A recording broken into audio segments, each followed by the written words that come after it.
media empire allied to Falun Gong. Called Epoch Media Group, it runs the conservative newspaper chain, the Epoch Times, which has now expanded into a popular online news channel. So we're here at Trump Tower in New York City with Laura Trump. Yes.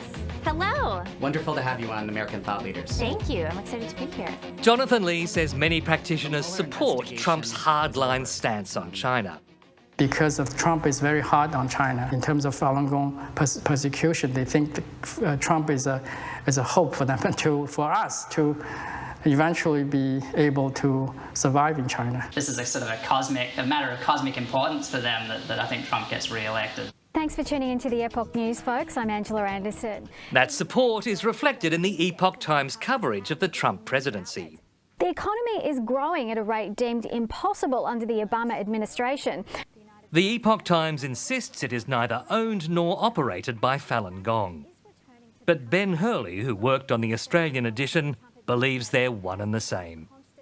It's a bold-faced lie. It is a Falun Gong newspaper. Everyone that works there is a Falun Gong practitioner. They have a few people, a few token non-Falun Gong practitioners they get in, that they point to every time. But those people are outside the fortress.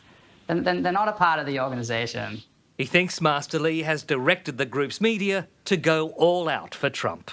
Seeing Trump's aggressive stance with China and his openness to socially conservative beliefs, which Lee shares, he's just decided to sort of push the button and get the whole movement on board with Trump.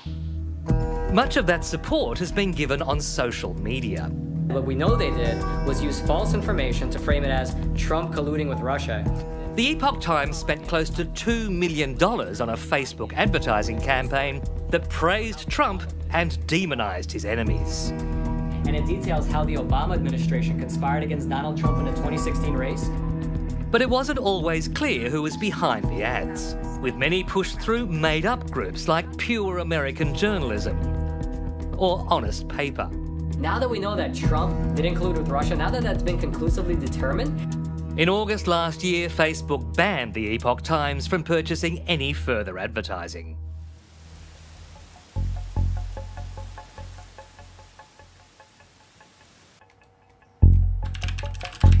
In Los Angeles, Alex Kasprak has been investigating the campaign for the fact-checking website Snopes.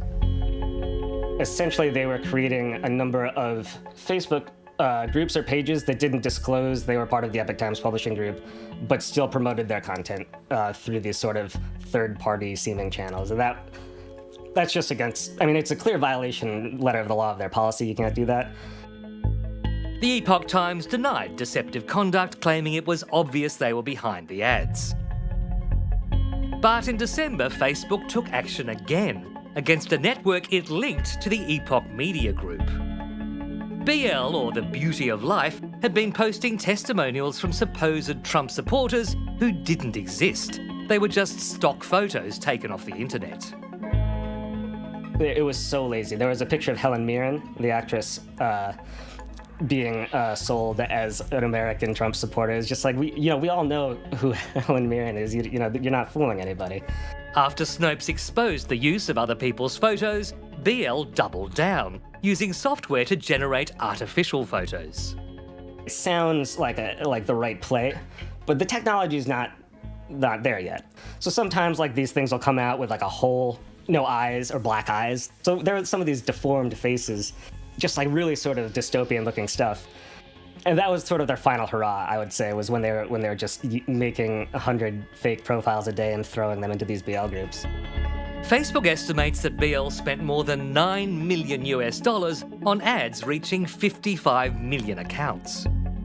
Alex Kasprak found the network had been run out of Vietnam by former Epoch Times employees.